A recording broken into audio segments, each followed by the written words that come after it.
Hey, it's Matt, your average gamer, and for this video, we are going to be doing 9 more fun builds. A lot of these are build requests. I can't wait to jump into this one. This is going to be a really fun one, honestly. We've got 9 incredibly fun and enjoyable builds that do a lot of damage too. We're going to start here with the all-fire Milady build.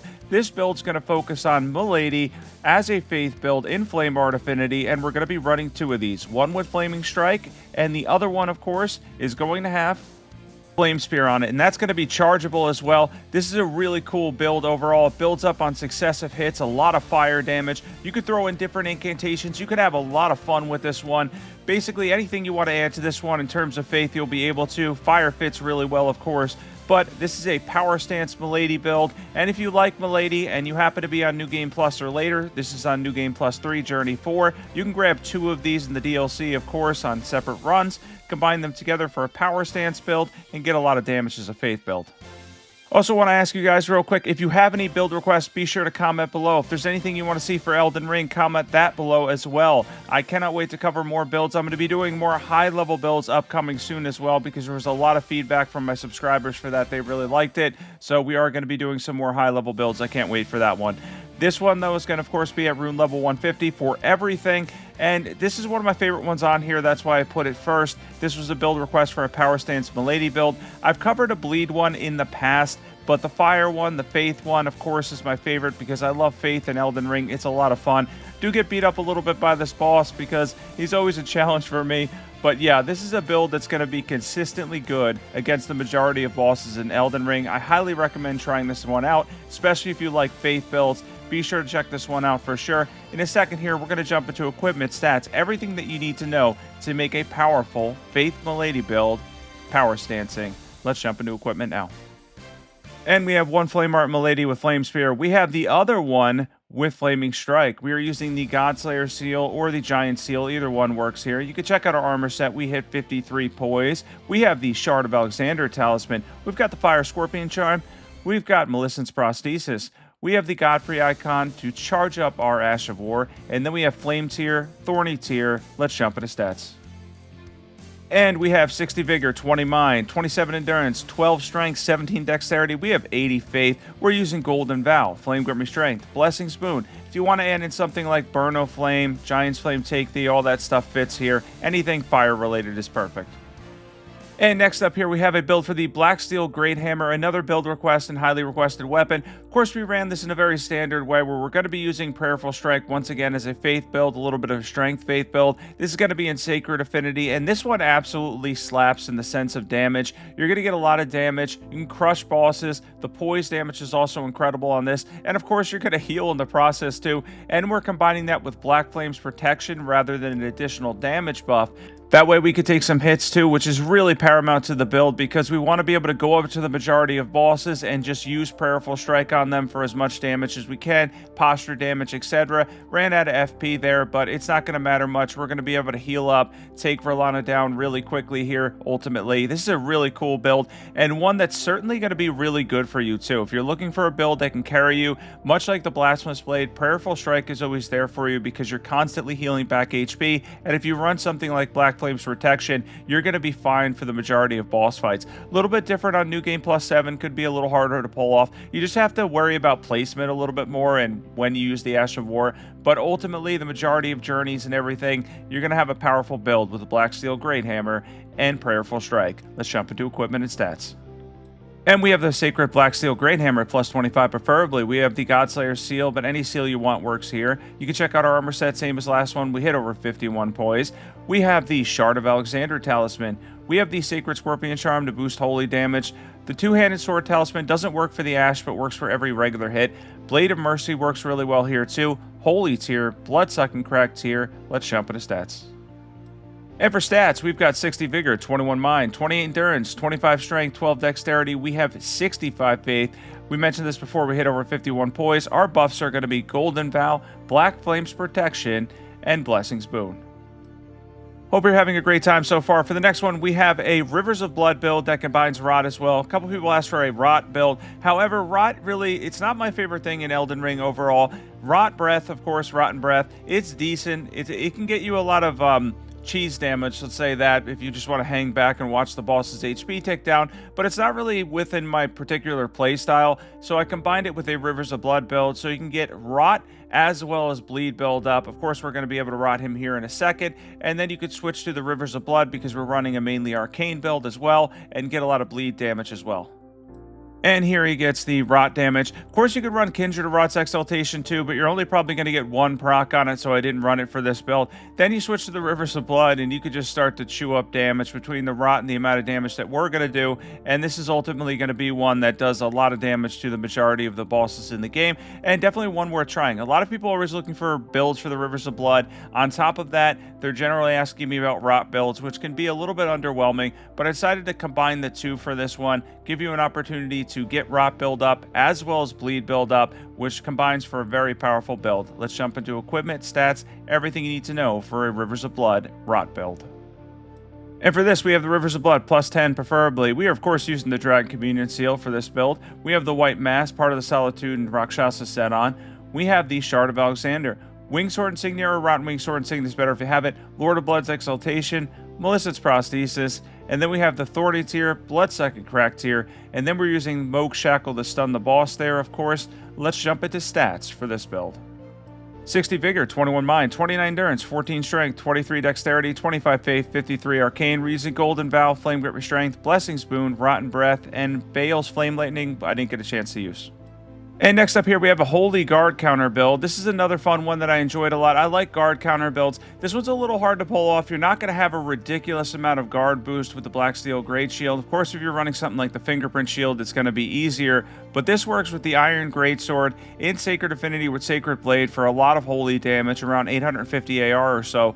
And then it builds off guard counters. That's the concept here. We're using Barricade Shield, something I don't use too often, so that we take a reduced amount of stamina damage and can make the build work better. He should have took damage there. I guess he gets iframes. He got up though, went down. Ultimately, this is going to be a really great one for you if you like guard counter builds, and of course if you like running a strength and faith build, strength for the shield and faith for the weapon. Let's jump into equipment, stats, everything you need to know for a holy guard counter build.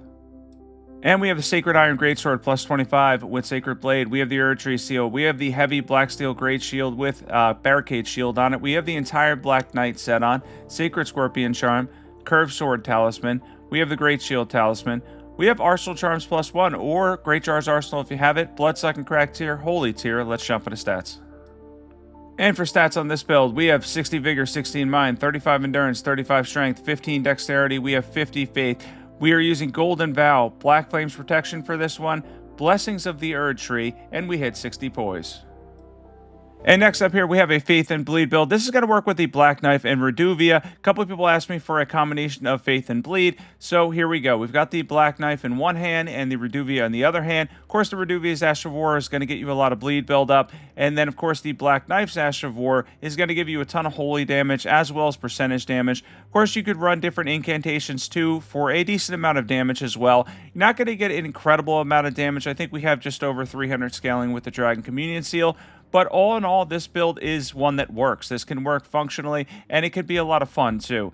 I really recommend this one, picking this one up and giving it a try, because I think you'll honestly have a blast running a Faith and Bleed build with 2 daggers. I don't run a lot of dagger builds in Elden Ring. There's not a lot of dagger builds over the course of covering builds that I've done. Ultimately, though, for me, this is a really great one. I enjoyed this one. It's a lot of fun being able to combine the two together and get good damage, great damage, really, out of both of these, and have a lot of versatility, too. Let's jump into equipment and stats for this one.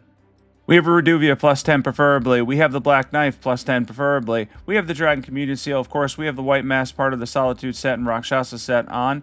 We have the Shard of Alexander. We have the Sacred Scorpion Charm.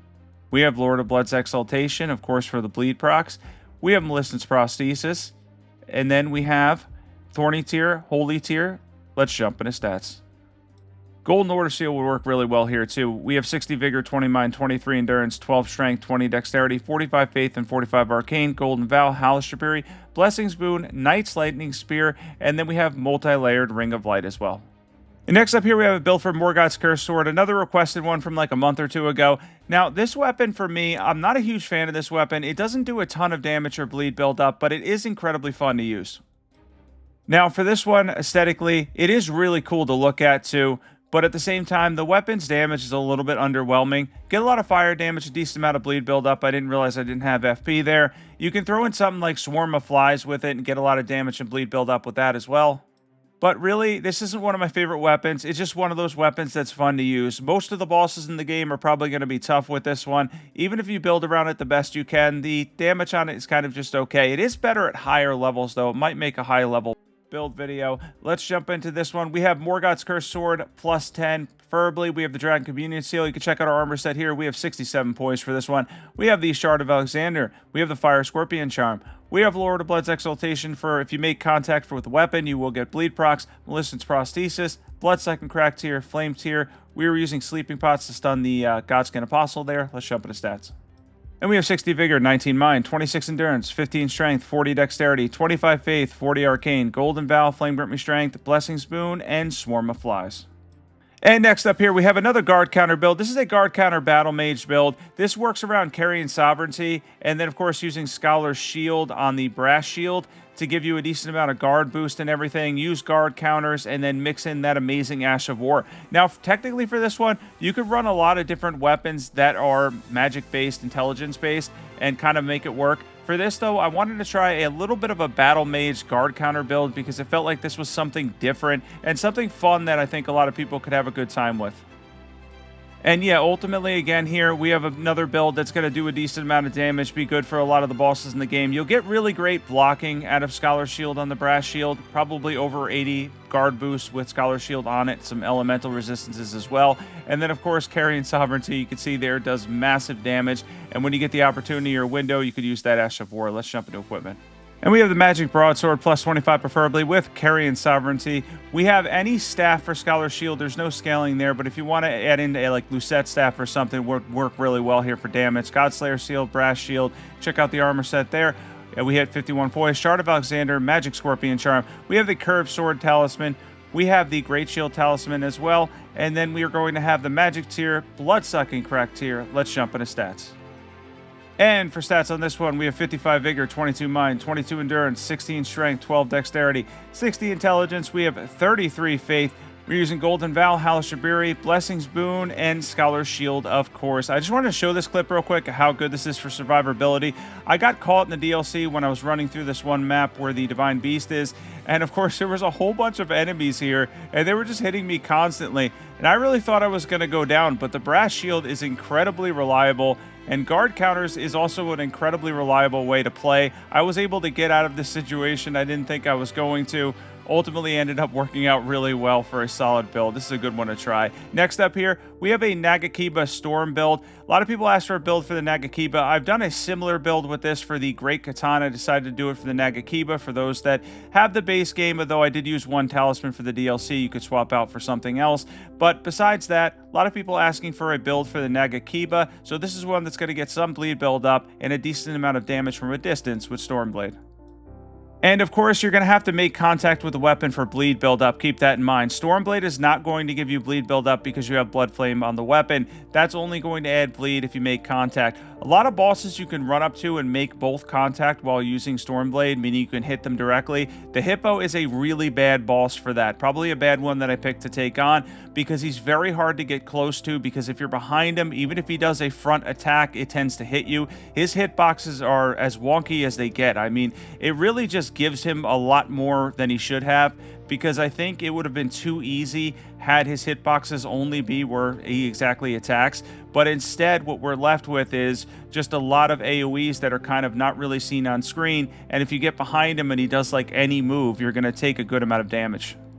And that's something typically you want to avoid. Stormblade, though, incredibly reliable. Obviously, you've seen builds like this before, but I wanted to give you a solid samurai build to run. That way you have something really reliable that you can run with the Nagakiba and Keen Affinity that could do a lot of damage, bleed buildup, as well as have a great Ash of War. Let's jump into equipment and stats for an awesome Nagakiba build. Hope you guys enjoyed this one and all the builds in this video. Be sure to comment if you have any build requests. Let's jump into equipment.